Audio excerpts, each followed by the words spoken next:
Bem-vindo a Filadélfia Produções. CDs e DVDs, capas, tudo num lugar só. Você é importante para nós. Digite www.filadelfiaproduções.com.br. Sometimes praise the Lord. Sometimes gently singing. Our hearts in one accord. A todos, quem achou 2 Timóteo capítulo 4, versículo 6, diga: eu achei. Diz-nos assim a Bíblia: porque eu já estou sendo oferecido por libação de sacrifício, e o tempo da minha partida está próximo. Combati o bom combate, acabei a carreira e guardei a fé. Diga comigo: combati. Só os vivos. Combati o bom combate, acabei a carreira e guardei a fé. Pode tomar assento ou assente-se. Meus irmãos, eu prometo que eu serei lacônico, não serei prolixo essa noite, entendendo que hoje é segunda-feira e amanhã é trabalho, e eu ainda falo amanhã à noite aqui no culto de ensino. É a única igreja que eu fico assim tantos dias pregando. Eu estava pensando e estudando esses dois versículos que formam o capítulo 4 da carta de Paulo a Timóteo. Quem conhece um pouco de Bíblia já percebeu que nós estamos destacando aqui as últimas palavras proferidas de Paulo. Esta é a carta da despedida de Paulo. Paulo está se despedindo da vida, Paulo está se despedindo do ministério, Paulo está se despedindo dos seus companheiros e, acima de tudo, Paulo está tentando ensinar algumas verdades e inoculando-as no coração desse jovem pastor chamado Timóteo. Se você olhar o pano de fundo dessa carta, você vai perceber que Paulo está preso. Ele está preso em Roma. E biblicamente, eu, como estudante da Bíblia, comecei a estudar agora, alguns dias atrás, eu comecei a entender que Paulo foi preso 2 vezes. Eu não vejo uma outra prisão no ministério de Paulo, eu vejo 2. A primeira nós chamamos de prisão domiciliar. É nessa prisão que ele está sob a guarda de soldados pretorianos. A maioria dessa guarda pretoriana eram filhos de senadores que aspiravam o trono. E é interessante que nessa prisão domiciliar, Paulo indica e dá indícios que ele será solto. É por isso que ele escreve Filipenses, Colossenses, Efésios e Filemão. Essas 4 cartas foram produzidas quando Paulo estava preso. Ele está preso, mas continua trabalhando. Ele está preso, mas ele continua escrevendo. Ele está preso, mas ele continua produzindo. Ele está preso, mas ele mesmo diz: preso estou, mas a palavra do Senhor está solta e está livre. E a segunda prisão é esta. Se você estudar as minúcias, você vai perceber que ele dá indícios que ele não será mais solto, que ele será morto. Ele mesmo diz que ninguém o assistiu no seu primeiro julgamento. Então ele já tinha sido julgado e Nero já o condenou para ser decapitado. Sabendo Paulo que a condenação seria irreversível, então ele aproveita para, nos seus últimos momentos de vida, ensinar a Timóteo, e esses escritos chegam até nós. Então eu fui mergulhar no grego nesses 2 versículos e eu fiquei bem fascinado com a ideia do original que Paulo escreve. Paulo começa dizendo assim: porque eu já estou sendo derramado como libação. Diga comigo: libação. É interessante que a palavra libação, libarion onyx no latim, tem a mesma conotação do judaísmo como a mesma conotação no paganismo. Se você pegar a libação, tanto no judaísmo como no paganismo, libação tem a mesma conotação, é derramar azeite sobre algum sacrifício. E quando a gente começa a procurar na Bíblia a ideia de libações, eu comecei em procurar aqui, procurar ali, porque o Velho Testamento, principalmente nas leis de Moisés, falam diversas libações, tem muita libação, mas tem uma libação muito interessante, e foi essa que o apóstolo Paulo entendeu. Libação é pegar o animal, cortar o animal em partes. Isso está na lei de Moisés. Corta-se o animal em partes, e depois do animal cortado, a lei dizia que o ofertante deveria derramar uma farinha em cima do animal.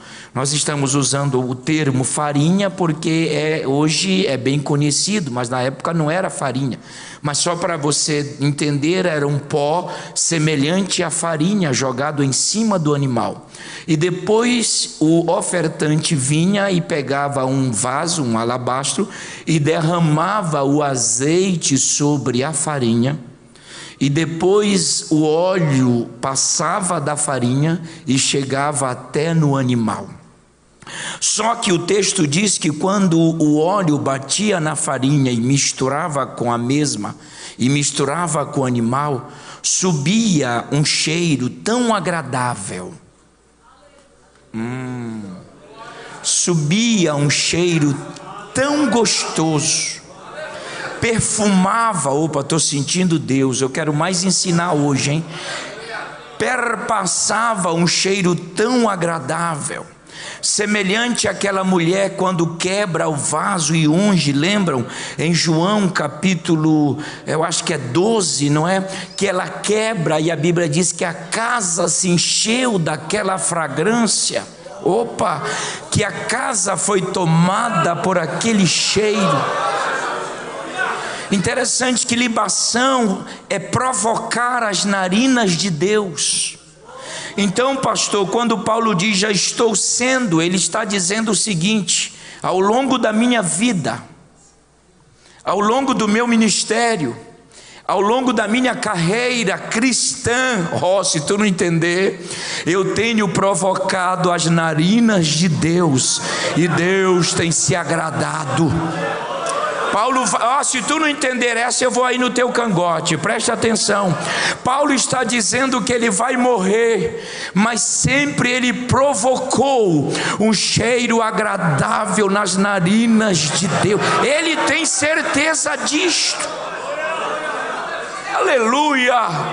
Ele tem convicção disso, que ele provocou, que ele fez com que o cheiro da sua vida cristã, aleluia, chegasse até a Deus. O que é libação? É você provocar as narinas de Deus.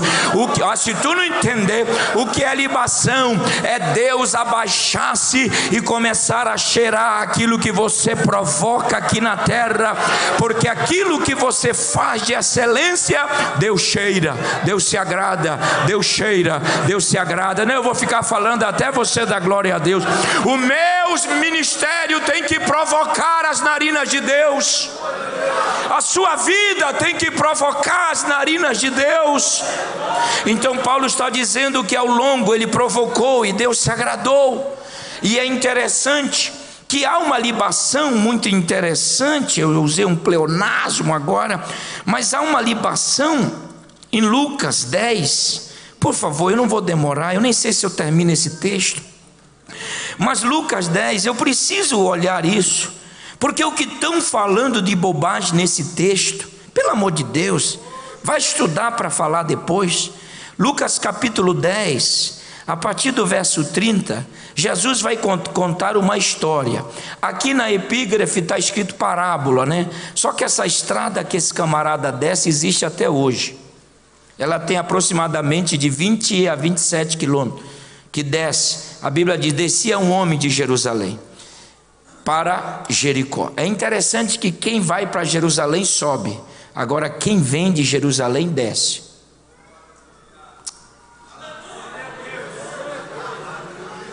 Vejam bem, preste atenção. Aí Jesus vai contar uma história. Ele diz assim: descia um homem. Ei, rapidinho. Lei de Moisés diz assim, ó: aquele que for pego em assalto não deve reagir. Pastor Niltinho, sabe por que Jesus dá ênfase, pastor Lediel, a esse homem que espancaram-no, deixando quase morto? Por que Jesus dá ênfase nisso, pastor Ismael? Simplesmente porque esse rapaz reagiu. E a lei dizia que não deveria reagir. Os assaltantes vinham, iriam assaltá-lo, ok? Ele ficaria parado e ninguém poderia tocá-lo. Mas como ele reagiu, ele foi espancado. E a lei dizia que não deveria reagir. É por isso que Jesus dá ênfase, deixando-o quase morto. Aí o texto diz que os assaltantes foram embora. Aí o texto assim diz: e descia um sacerdote. Preste atenção. Eu sou pastor, pela graça de Deus eu sou pastor, mas eu detesto falar da minha classe, e tem uns bobinhos aí, teólogozinho fraco, bobinho, estuda um mês, bota o anel no dedo e já se acha, porque você é teólogo, tu não é teólogo, tu é teólogo. Eles ficam batendo aqui que o sacerdote não tem amor. O sacerdote deveria parar. É o pastor que não ama a ovelha, é o pastor que não cuida. Pelo amor de Deus, interprete o texto. Quem disse que esse camarada era para parar? Ele é sacerdote, ele é representante de Deus. Sacerdote tem que ficar alguém que está ou morto ou quase de 4 a 5 côvados, conforme a lei de Moisés, de distância, do cotovelo à mão. Sabe por que esse camarada não é para esse camarada parar? E quem disse que Jesus repreendeu esse camarada porque não parou? Diga para mim, prova para mim. Ele não ama nenhuma hora. E sabe por que ele não podia? Porque se o sacerdote tocasse morto, ele se contaminava. A lei diz, existem 5 leis em Números capítulo 21 sobre contaminação de sacerdote. A mais terrível é tocar em morto. Se ele toca, ele está impuro. Estando impuro, não pode ministrar, não pode subir no altar, não pode ministrar e principalmente não pode receber o dízimo, trabalhar com dízimo, comer o dízimo. E não só ele, a família dele vai passar necessidade. Se ele se contamina, só tinha uma forma: ir para Jerusalém, passar 2 semanas num processo de purificação. E não é barato não se purificar, porque levavam 2 semanas. E tem mais, a lei de Moisés diz: o sacerdote que for ser purificado deve pegar um animal avermelhado. Você sabe o que é um animal avermelhado? Era difícil achar, mas tinha que achar um animal avermelhado e queimá-lo até ele se tornar em cinza. E no último dia, depois das 2 semanas, ele ia para a porta do templo para receber a purificação completa. E depois ele tinha que voltar. Sabe por que esse camarada não volta, não toca, não para? Ele está vindo da onde? De Jerusalém. E o que ele estava fazendo em Jerusalém? Passando pelo processo da purificação, porque havia quebrado a aliança. Então ele sofreu. Quando ele vê o camarada, ele não vai parar, porque ele não pode parar, porque ele já sofreu. Ele sabe que é ficar 2 semanas sem a presença de Deus, sem ministrar, sem queimar incenso. Jesus não repreende. Aí vem o levita. O levita sim tinha que beijar, parar. Mas o levita é aquele crente que diz assim: o sacerdote está lá na frente, ele que faça. O levita é o retrato daquele que deixa para o outro fazer aquilo que é seu. Sabe? E outra coisa, o sacerdote vem a cavalo, animal, o levita vem a pé. A lei diz que eles não podiam andar junto. Então ele sabe que o sacerdote passou, ele disse: ele passou, não fez nada, eu não faço. No templo existiam 3 pessoas importantes. Diga comigo: sacerdote, levita e leigo. Jesus diz: descia o sacerdote, ele está contando, descia o levita, o levita. Todo mundo disse: agora desce o leigo. Aí Jesus não coloca leigo, ele coloca: aí desce o samaritano. E o samaritano, se tu não entender essa, eu vou levantar você assim. E o samaritano tem vinho e azeite.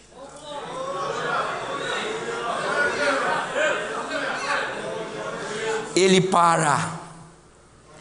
Quem trabalha em enfermagem nessa área que não é minha sabe que primeiro você limpa para depois enfaixar. Ele enfaixa para depois jogar. Ah, por quê? Não sei. Só que ele enfaixa. Aí ele para, enfaixa, derrama azeite e vinho. Eu vou explicar o que é libação, e se tu não der glória a Deus nesse texto, eu vou embora. Esse camarada vem de Jerusalém. Quem vem de Jerusalém vem cheio de Deus, vem cheio de amor, vem cheio de compaixão. Não, se tu não entender. E outra coisa, hein? Para de olhar rodapé da Bíblia, porque rodapé da Bíblia não é Bíblia. Obreiro e crente que se baseia em rodapé é furado. Aí o camarada diz: não, mas na minha Bíblia diz. Não é na Bíblia, é rodapé. E rodapé é um teólogo igual eu posso dar minha opinião e colocar em qualquer Bíblia. Não vem com essa história de botar rodapé dizendo que rodapé é original. Não é original e não é Bíblia. O que é Bíblia é original, o que eu estou mostrando aqui. Eu estou arretado hoje, estou arretado. O camarada vem de Deus, vem da igreja, vem de Jerusalém, vem cheio de compaixão, vem cheio de amor. Agora, por que que ele vai curar alguém que não conhece? Porque aí a ênfase da história, ele é o próximo. O próximo não é o sacerdote, porque ele tem uma função. O levita não quis, mas o próximo é o samaritano. E ele vai oferecer. Sabe o que é libação? É curar os feridos. É curar os feridos. É curar. Não, eu vou embora, eu vou embora. Pega na mão do teu irmão, rápido, rápido, eu tenho que terminar. Aperta a mão dele até ele falar: meu Deus, aperta. E diga para ele: tu tem azeite e vinho. Vá curar os feridos de Blumenau. Vá curar as pessoas. Deixa Deus sentir um cheiro agradável. Aqui que ele vai se retratar com João Marcos, é ou não é? Lembra o João Marcos que Paulo disse não é útil? Antes de morrer, ele oferece a libação de curar João Marcos. Ele diz: não, agora ele é útil. Irmãos, nessa história tem dois verbos. Tem o verbo guiar e levar. São duas traduções de Almeida. Vamos imaginar que ele levou. O que é levar? Então ele colocou o doente na garupa, também em cima do jumento, e os dois foram. Isso é levar. Mas eu gosto do termo que diz guiar. Guiar é diferente. Guiar é, ele colocou em cima do animal e veio aqui embaixo puxando assim, ó. Aleluia. O teu ministério tem curado alguém? Tua vida tem curado alguém? Eu quero ver agora. A tua vida tem curado alguém? Aleluia. Deus está cheirando essa noite. Ofereça, ofereça. Ofereça a libação de sacrifício. Eu vou correr, eu vou pular, não tenho tempo. Paulo diz assim: que a vida toda ministerialmente foi provocar as narinas de Deus através da libação. Aí ele diz assim: e o tempo, diga comigo, e o tempo da minha partida. Coloca aí no telão aí, meu brother. Vamos colocar esse final aí, ó. E o tempo. E é interessante que essa palavra tempo, numa outra tradução, é partida, e a partida está chegando. Tanto tempo como partida nesse casamento aqui, tempo kairos, partida é analiseus. A palavra partida nesse versículo é analiseus do grego. Então Paulo diz assim: e o tempo do meu analiseus está chegando. Analiseus é o verbo grego para a partida. E Paulo usa analiseos em 4 momentos no seu ministério. Paulo usou esse verbo analiseos 4 vezes.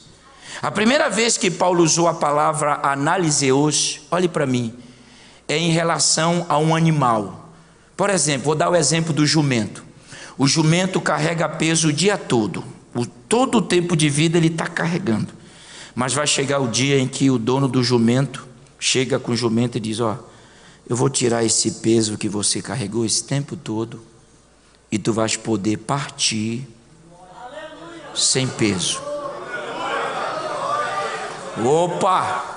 Quando Paulo diz, e o tempo do meu analiseos, Paulo está falando de um peso que ele carregou, desde o dia que ele foi chamado para ser crente. Esse negócio de servir Jesus sem peso é conversa. Essa história de ser ministro sem peso é conversa. Obra de Deus, vida cristã, vida com Deus é peso. Não é chocolate, bombom, não é esse evangelinho frouxo que estão pregando hoje. Porque Jesus só quer teu coração.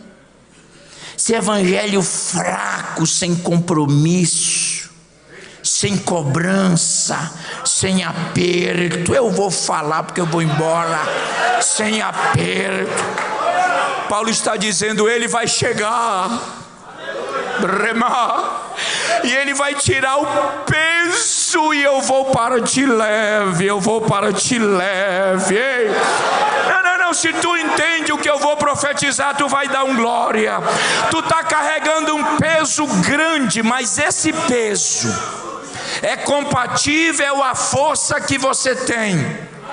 Não vem com a história de dizer para mim que tu não vai dar conta, porque está pesado demais, que Deus te deu. Deus não é burro, Deus não é idiota.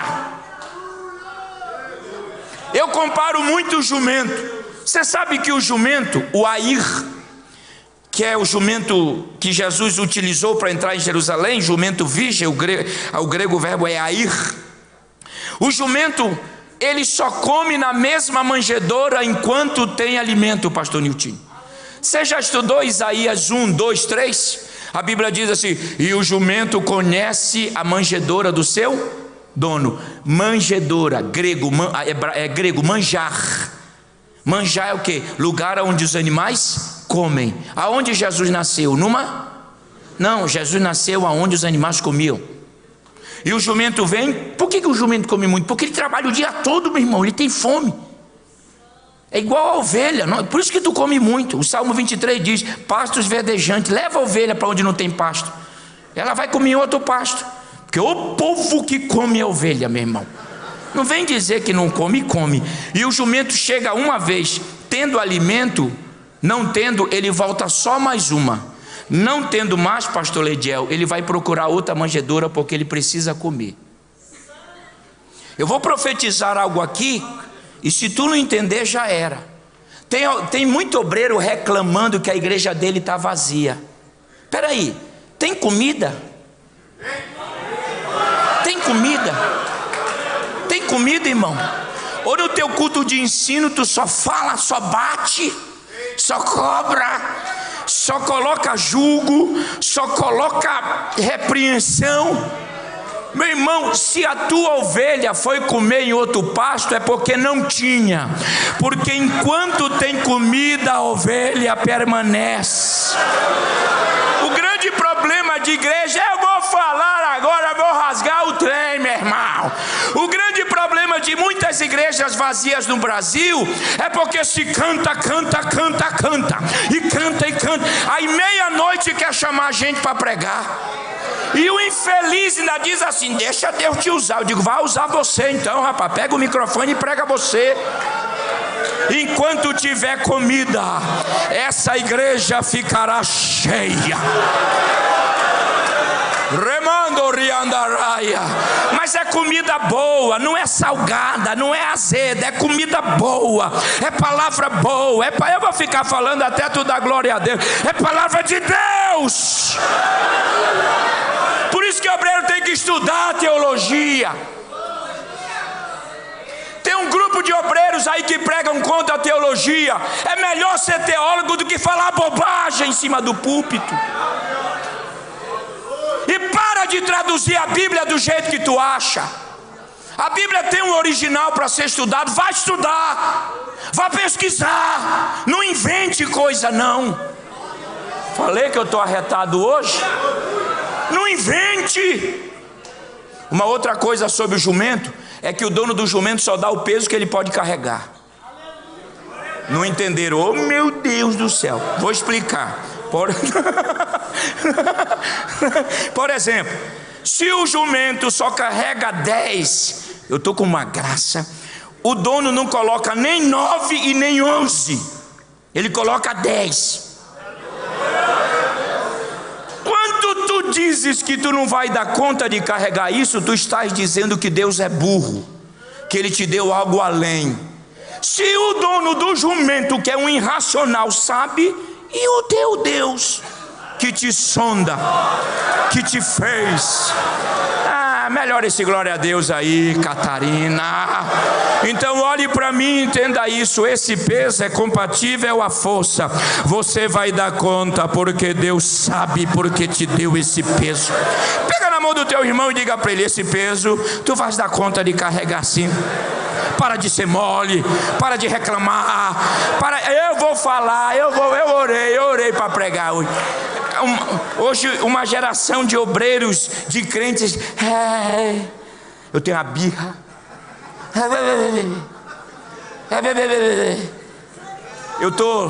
o aeroporto de Campinas é o aeroporto que tem mais crente, é o aeroporto que vai mais crente, nunca vi. Tem crente ali, porque tem muita comunidade, aquela região ali. E eu toda manhã, eu acordo sempre 15 para as 6, sempre com dor de cabeça, tal. E de manhãzinha vai pegar voo. Aí eu me escondo lá no cantinho assim de costa, porque tem uns irmãos que de manhã eles querem saber da vida dos outros e eu não sei nada da vida dos outros. Eles acham que eu durmo e eu fico de costa, só que o meu cheiro é bom. Eles vêm, Pastor Júnior, eles vêm assim. Não.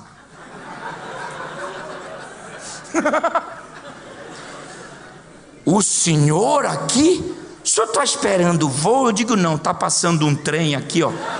Eu já estou. Está passando um trem que vem. Presta atenção, lá vem um trem, lá vem um trem. Olha para mim, ele fica olhando. Lá vem um trem. Aí ele vai parar bem aqui. Aí eu vou entrar. Ele disse: o senhor é muito gaiato, né? Eu disse: então vai comprar um café para mim, vai. Aí ele vai e compra. Ele diz: pastor, e aí, como é que tá? Na luta. Ele começa: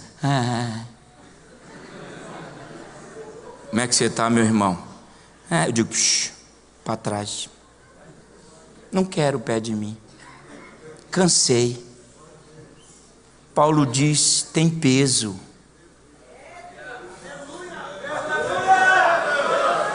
Se tu não quer carregar esse peso, abandona, irmão. Mas só serve a Deus com peso. Não entendeu não, né? O que Jesus diz? Quer me seguir? Tome a cruz. Então é seguir com cruz, com peso, sofrendo, nossa família sendo atacada, a sua família. Mas quanto mais atacado, mais a gente carrega. Eu estou sentindo uma graça. Mas vai chegar um dia, se tu não entender essa, eu vou embora. Vai chegar o dia que aquele que deu o peso vai falar: olha, já chega, eu vou tirar esse peso e tu vais para ti leve. Tu vais para ti leve. É por isso que Paulo diz: analisei-os. Mas analisei-os também que Paulo fala daquele preso. Essa linguagem de prisão é linguagem paulina. Paulo fala aí o tempo da minha partida, ou seja, fala do carcereiro que abre a prisão e diz assim: ô Carvalho, tu estás livre para partir, eu vou abrir a prisão.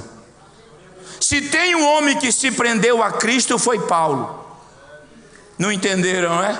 Se tem um homem que ficou gostosamente preso a Deus, foi Paulo. Não, tu não entendeu. Se tem um homem que fazia questão de dizer: eu, prisioneiro de Cristo, Mireias, é linguagem paulina.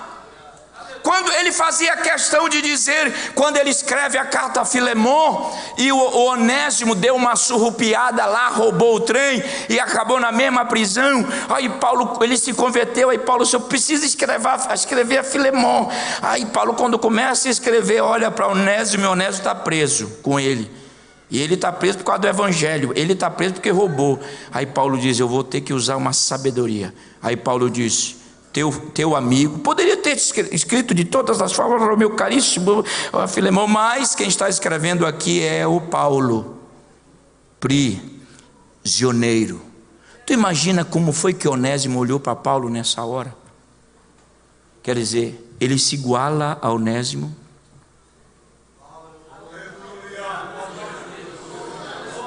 Porque ele poderia ter escrito assim: olha, eu estou aqui por causa da palavra, viu? Eu não roubei ninguém, eu estou limpo. Mas quando ele está escrevendo, Onésimo está de olhão. Prisioneiro. Aí Onésimo: prisioneiro. Prisioneiro. Prisioneiro. Ganhou Onésimo. O Espírito Santo está falando que essa tua prisão, ela é divina. Enquanto tu estás preso a Cristo, é sinal que tu estás produzindo para o reino dele. Ei, o Espírito do Senhor está eu estou sentindo, tu não vai entender isso não. Enquanto tu estás preso, é porque tu estás fazendo o que ele quer. Enquanto tu estás preso, é porque tu estás executando o que Deus está querendo. Deu para entender? E essa prisão Deus não vai te soltar agora. Deus não vai te libertar agora. Deus só vai te libertar na hora do arrebatamento da igreja, quando o carcereiro abrir a prisão e dizer: podem partir, podem partir, podem partir. Eu não tenho mais muito tempo, acabou. Olha só, a análise hoje também fala de uma tenda armada. Paulo usou muito a palavra tenda, construindo. A análise hoje de partida fala também de um barco que está ancorado. Olha que eu estou falando bonito, não é? Ancorado. Aí chega a hora em que o dono do navio diz: puxa a âncora. Só esse irmão entendeu. Vou pregar só para você. Puxa a âncora, porque o barco vai partir. Partir. Levanta a mão. Fecha os olhos. Eu sou profeta. Eu sei o que eu faço para Deus. Assim diz o Senhor aqui em Blumenau, esta segunda-feira. Tudo aquilo que está te travando, te prendendo, te amarrando, e parece que esse barco não vai, nós estamos agora profetizando que essa âncora está sendo içada. O barco vai, a tua família vai, teu ministério, se tu não entender isso, o teu ministério vai. Você vai chegar aonde Deus tem determinado que tu chegue. Você vai chegar aonde Deus tem escrito para você chegar. E olhe para mim, quem está dizendo que não vai ter que comprar óculos para ver o teu navio indo embora e chegando aonde Deus. Tá bom. Coloca o verso.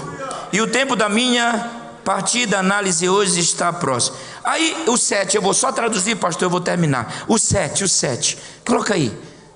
Senão eu vou ler aqui mesmo. O 7 diz assim, ó. Não, né? Diz assim, ó. Diga comigo: combati o bom combate. Isso, deixa aí, meu brother.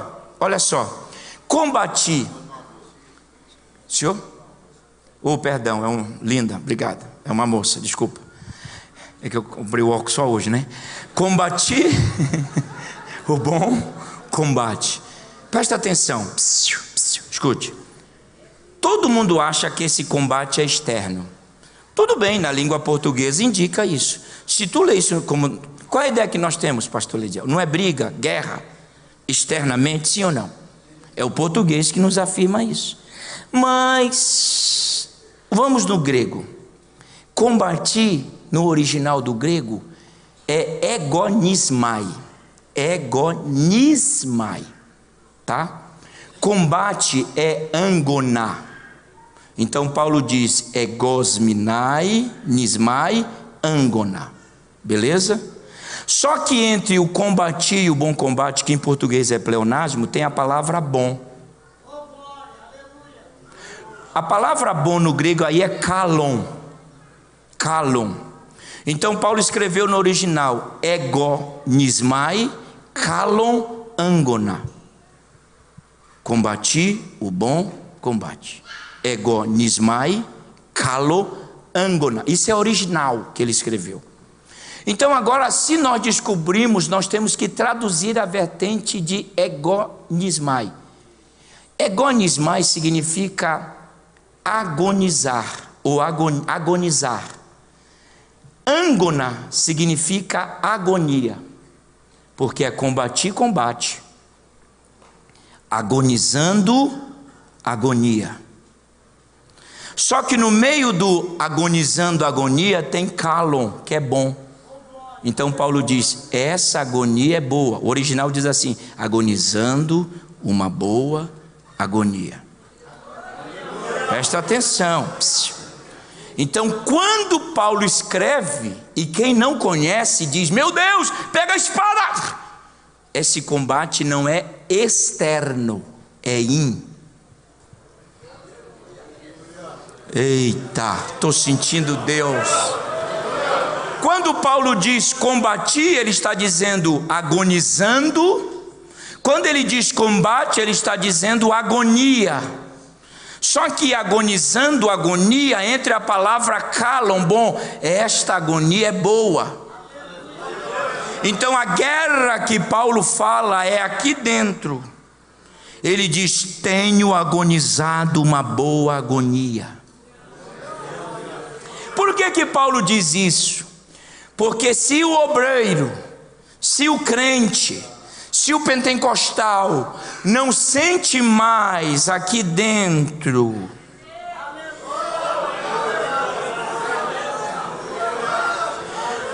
não vou passar a mão em ninguém aqui não. Quando o crente não sente mais essa agonia, esse agonizar que é bom, é sinal que ele está fora da batalha, do combate. Mas quando ele agoniza, a boa agonia, a responsabilidade que temos, o compromisso que nós temos, o peso que está sobre nós, a chamada que recebemos de Deus, o privilégio de estar assentado nessas cadeiras, como pastores, líderes, obreiros, irmãos, salvos. Se tu não sente mais esta agonia, se tu não agoniza mais esta agonia, é porque tu está fora do combate. Mas aqueles que estão agonizando, aqueles que estão sentindo, é porque eles estão lá no combate. Eita, eu estou sentindo graça. Ei, se não sentirmos a agonia,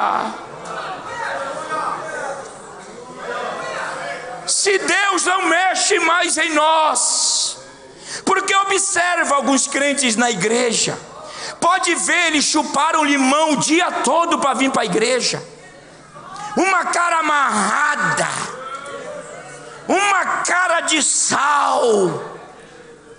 Irmão, eu completei, vou completar 50, então já era, não preciso mais provar nada para ninguém, falo mesmo que Deus manda.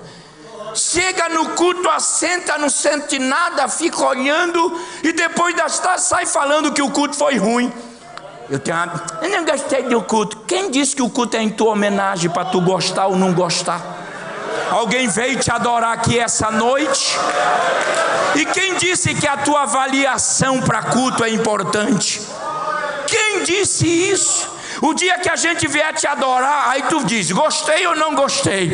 Mas aqueles que sentem a agonia, aqueles que amanhecem com agonia, eu vou falar. Aqueles que, pastor, o senhor sabe o que é isso? Hoje o senhor é presidente. Que bom que eu conheci o senhor não era presidente da convenção. Maravilha. Isso faz mais de 15 anos, né, que a gente se conhece. O senhor não sente, seu obreiro não sente mais a responsabilidade, não mexe mais aqui. Isso não é para tirar teu sono, não. A agonia aí é boa, lembra? Combati o bom.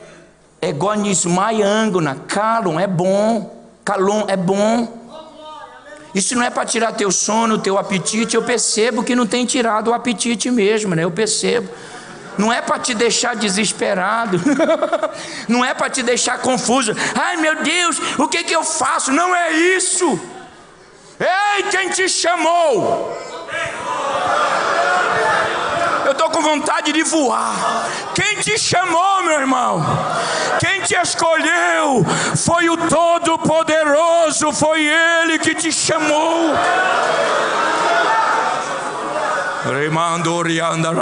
Quem quer adorá-lo? Quem está sentindo a agonia do ministério, a agonia de salvar as pessoas, então adore a Deus, faça melhor, pegue na mão do teu irmão e diga, continue agonizando esta boa agonia, continue sentindo esse fervor na alma, continue sentindo esta graça. Ei, pastor Niltinho, eu sou seu obreiro, mas tenho que falar. Crente que, obreiro que a gravata e o paletó lhe priva de adorar, é melhor tirar o paletó e a gravata, mas adore a Deus. Esse negócio de cargo, eu sou pastor, não adoro, é conversa para boi dormir. Paulo está dizendo, agonizei a agonia, agonizei a agonia, e ele está dizendo, e essa agonia que eu agonizei,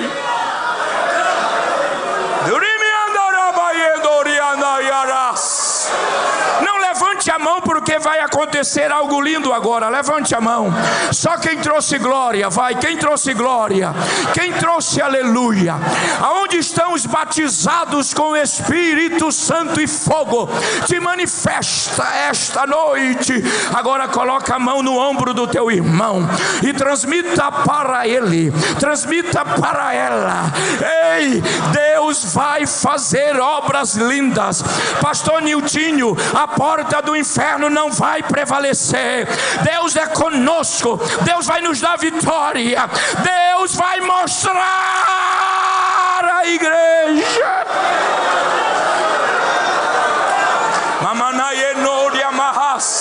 Pode levantar quem quiser, pode falar quem quiser, pode vir quem vier. O inferno todo, eu estou sentindo uma graça. Pode vir todo o inferno, mas nós temos um general, nós temos um Deus, nós temos um homem que é poderosíssimo para desfazer. E tu vai chegar até o final. Agonia, agonia, agonia, e essa agonia. Vocês não imaginam, esses anos que eu prego, você acha que eu me acostumei? Porque se eu me acostumar, eu viro profissional. Porque decoreba, tem muita gente que tem mente que decora muito, até ímpio. Eu pego o microfone qualquer, para um, para dois, para muitos. Apesar que eu não prego mais para muita gente, ninguém me leva mais para muita gente. Mas sempre eu estou agonizando. A gente fica nervoso. Mas por quê? Porque nós estamos lidando com coisa divina. Isso aqui não é livrinho, isso aqui não é gibi, isso aqui não é revista Caras, isso aqui não é jornal.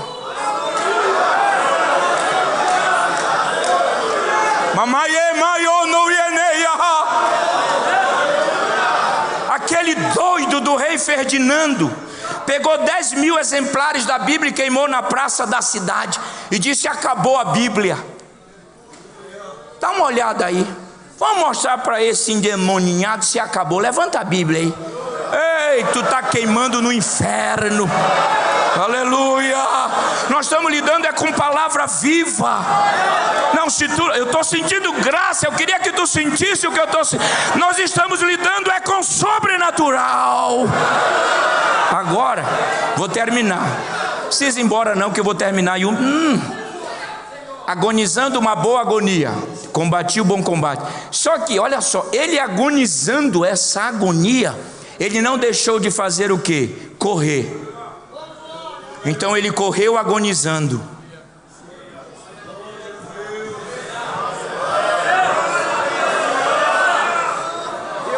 Correr porque eu tenho moral para falar, porque hoje eu corri. Então ele agonizou. Ele agonizou uma agonia, mas mesmo agonizando a boa, ele disse: acabei a carreira. Traduza lá, dramas, né? Carreira no grego é dramas. Vem de algo que é dramático. Essa corrida não é dramática, pastor? Fala a verdade. Aqui para nós, fala a verdade. Não envolve sentimentos? Eu queria um lenço, alguma coisa. Mas não me dá um lenço babado não, por favor, me dá um lenço limpo. Uma vez eu pedi um lenço, o obreiro veio com tanto carinho. Deixa eu ver. O obreiro veio com tanto cuidado. É meu. Estava grudada aquela crosta amarela de catarro. E como não enxugar? E eu disse: eu não posso perder. Eu disse: eu não posso perder essa alma, ó Deus. E eu respirei, e ele ficou na minha frente ainda. E eu respirei e passei. Meu Deus. E ele disse: olha, ele está usando meu lenço. Esta corrida, ela envolve sentimentos.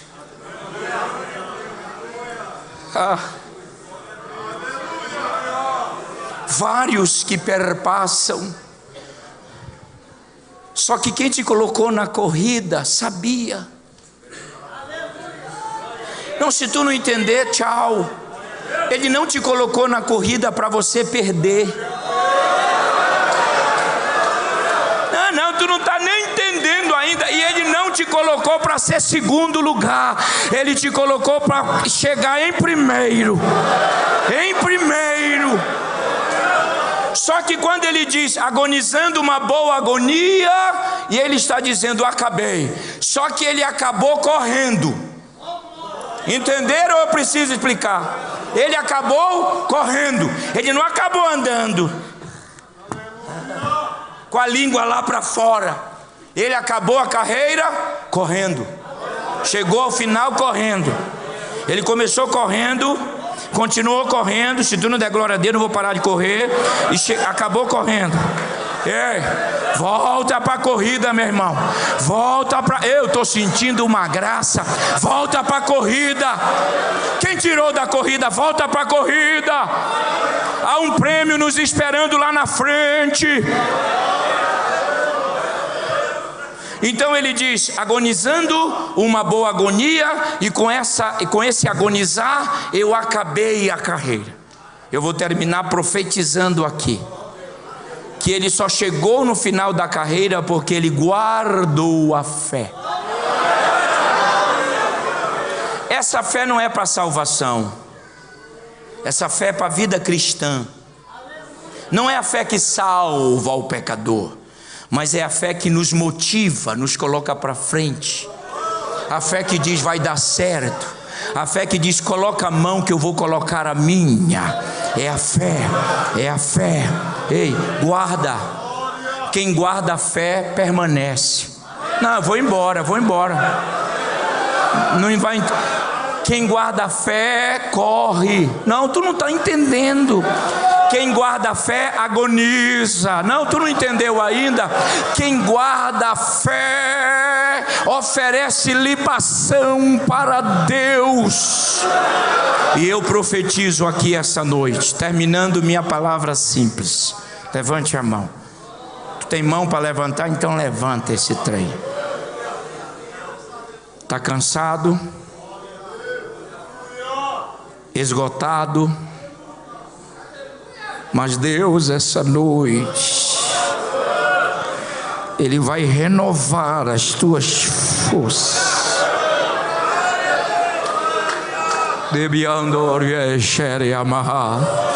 Só os salvos, só os que têm intimidade com Deus, sinta algo de Deus agora na sua vida.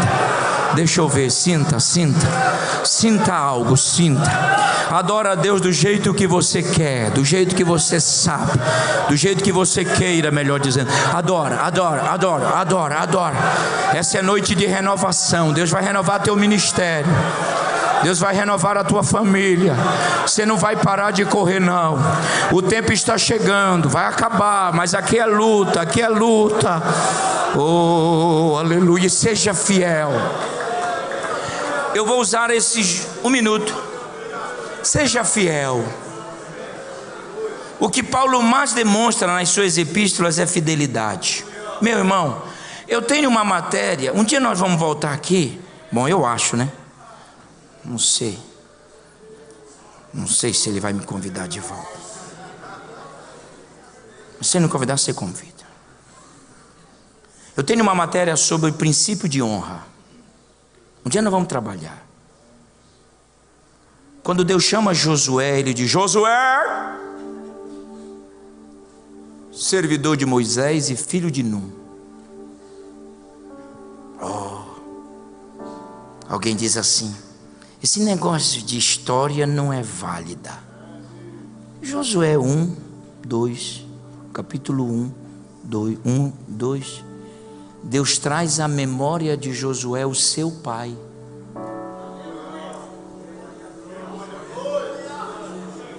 Servidor de Moisés. Só no versículo 1 de Josué, diga comigo, passado de Josué. Só vivo para falar. Diga, passado de Josué, presente de Josué e futuro. Onde está o passado? Num. Onde está o presente? Moisés. Onde está o futuro? Assim como fui com ele, serei contigo. Mas eu não gosto do presente nem do futuro. O princípio da honra está em reconhecermos aqueles que nos deram as primeiras oportunidades. Para de ser ingrato, meu irmão. Para de ser ingrato ao teu pastor, ao teu dirigente.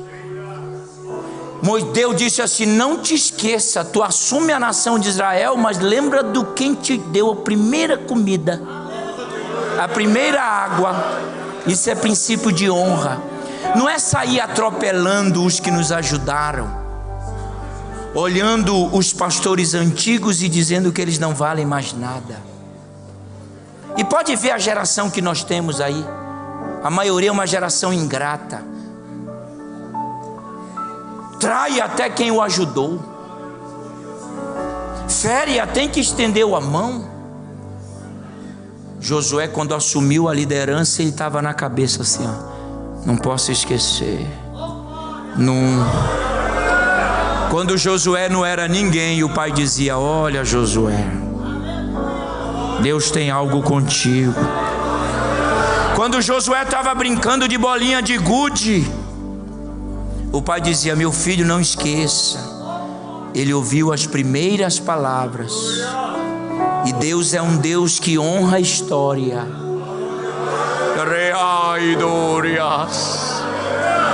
Deus é um Deus que honra tanto história que Ele traz na mente de Josué os seus primeiros passos. Honre seu líder. E eu não estou dizendo isso porque ele é meu amigo, não. Eu estou dizendo isso porque ele é o pastor da igreja. Honre teu dirigente lá, o teu coordenador, não sei como é o nome. E teologia não é para você rir do teu dirigente quando ele pregar. Teologia não é para você ficar criticando quando o teu dirigente prega. Aí tu diz: ele não sabe, mas não é tua hora. Então esquenta o banco e deixa ele pregar, porque é a hora dele. E outra coisa, seja fiel nas finanças. Obreiro que não dizima e não oferta. Você quer chegar a... Ah, eu tenho que ir aqui porque tem irmão lá em cima. Você quer chegar aonde, irmão? Obreiro que não dizima, não oferta. Porque tem gente acreditando nesses idiotas da internet, dizendo que Bíblia, dízimo não é bíblico. Quer dizer, o teu pastor prega 100 anos que dízimo é bíblico. Aí vem o idiota na internet e fala uma vez e tu acredita. Tu é muito fraco. Tu é muito fraco, rapaz. O que é dízimo? Em que me roubará o homem? Roubar no grego é caban. Caban é tomar por assalto. E só toma por assalto quem é ladrão. Quem vai ficar fora do céu? Já viu a lista aqui de quem vão ficar fora? Feiticeiros, idólatras, afeminados. Tem um outro lá que eu esqueci. Não, eu quero falar do ladrão que está lá, rapaz. Ladrões. Ei, olhe para mim. Dízimo salva? Não, mas dízimo é a atitude de alguém que é salvo. Todo salvo é dizimista. Se tu não entender essa, eu vou aí. Eu estou com tanta graça de Deus aqui. Reveja isso, irmão. Reveja isso.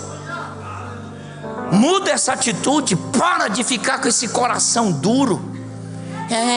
Eu não entendi, porque não é bíblico. Eu estou nos Estados Unidos. Aí eu estava pregando uma igreja lá do Belém lá, e de repente terminou o culto. Lá vem um gordo, falo mesmo, ele é gordo. Virou para mim e disse assim: eu podia falar com o senhor? Eu disse: ô meu irmão, eu estou com tanta fome agora, eu quero jantar. Ele disse: não, mas é rapidinho. Eu falei: o que é que o senhor quer falar comigo? Eu soube dízimo. Eu disse: ah, beleza, tu é dizimista? Ele disse: não. Digo: eu não tenho nada para falar contigo. Então dei um tapa no ombro dele e fui embora. Eu vou perder tempo com quem não quer? Eu vou perder tempo é com você. Você vai mudar. Faz um teste com Deus. Aprenda a semear, porque um dia tu vai ser pastor e tu vai precisar. Porque quem cuida da igreja, quem rege a igreja financeiramente é dízimo, é oferta. Isso é libação. Amém? Pega na mão do teu irmão e diga para ele assim: ó, seja dizimista, ofertante, e dê tudo quando é dízimo, hein? Palavra dízimo, maaser, 10%. Não dê 9 não, porque tu não tem dó de comprar um sapato de R$450 para tu. Ah, eu fui lá no shopping, eu vou terminar. Fui lá no shopping, eu estava precisando. Ganhei um sapato do Abner, obrigado. Eu ganhei um sapato dele, viu, pastor? O senhor entendeu, né? Eu ganhei um sapato dele. Aí, Júnior, eu falei assim: quanto é esse sapato? A moça com a maior cara de pau, porque é muita cara de pau, olhou para mim e disse: R$540. Eu falei: peraí, fala devagar, eu sou cardíaco. Quanto é? 540. Eu disse: deixa eu ver o sapato. Que é isso, homem? Deixa eu pegar no sapato. Aí eu coloquei no meu pé e fiquei andando assim na loja. Se o meu pé não tem tanta moral para isso, não. 99 hoje, não foi, Abner? Olha aí que maravilha. E coube, é sapato. Você está entendendo? Essa liberalidade para Deus também é importante. Que Deus te dê um coração generoso. Oh, fique de pé dando glória a Deus, se tu podes. Diga para o teu irmão assim: meu irmão, diga para ele, pegue na mão dele, diga: meu irmão, tenha um coração generoso. Tudo que tu plantas, tu vai colher.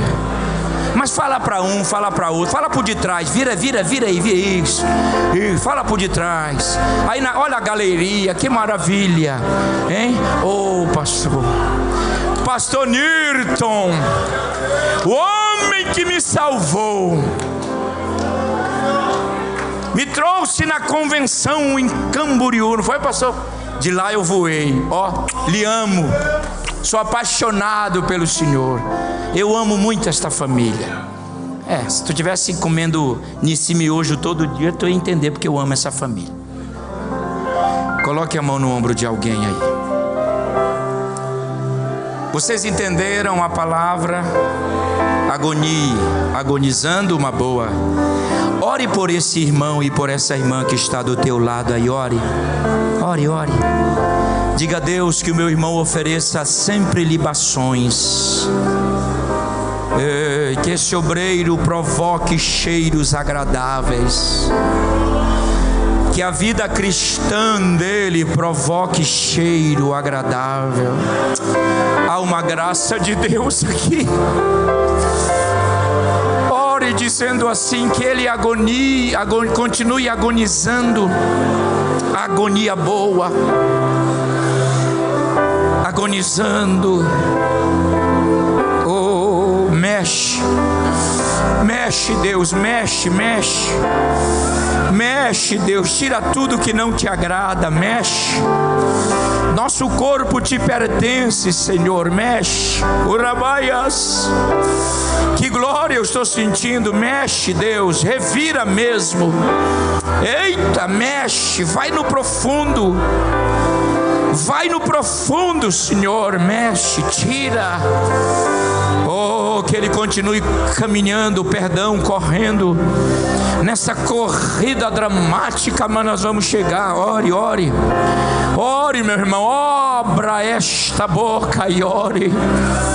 Deus vai continuar te usando, homens de valores, lutando pela fidelidade. Oramandaraya. Oh Deus, continua estendendo as tuas boas mãos. Continua nos guardando, Senhor. Continua guardando o pastor Niltinho, todo o ministério desta igreja, toda a família dos teus filhos e todos os membros desta igreja. Olha o pastor Nilton, continua dando saúde e força para ele. Agonia, agonizando. Quem está sentindo Deus vai se manifestar agora. Eu vou deixar você se manifestar agora. Só quem sente. Só quem sente. Manaias, Toporria manda Yakaias. Aleluia. Pastor Niltinho, deixa eu cantar. Levarei a minha cruz. Sabe? Canta. Oi, amando Orianda Ramaias. Levarei a minha cruz. Aleluia. Levarei eu também minha cruz. Aleluia, cante.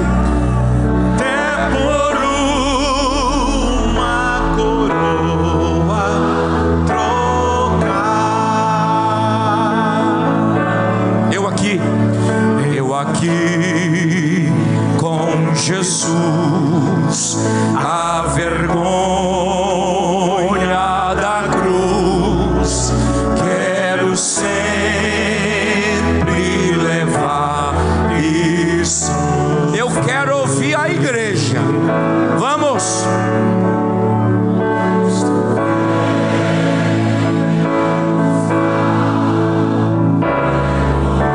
É o peso que ele vai tirar.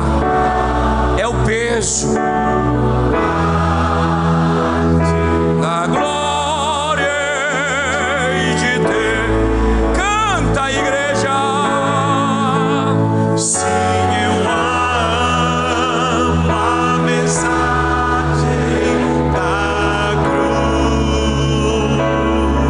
Até o fim, hein? Até morrer. Não desistam.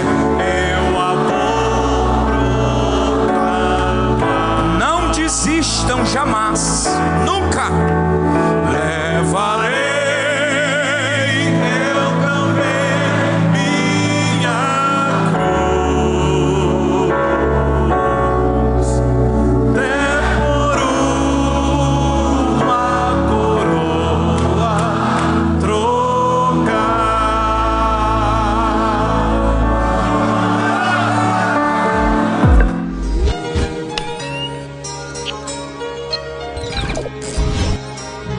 junto à Filadélfia Produções, CDs e DVDs, capas, tudo num lugar só. Você é importante para nós. Digite www.filadelfiaproduções.com.br. Who sits upon this throne. I joined them in their singing, and I saw him turn my way with his eyes. He seen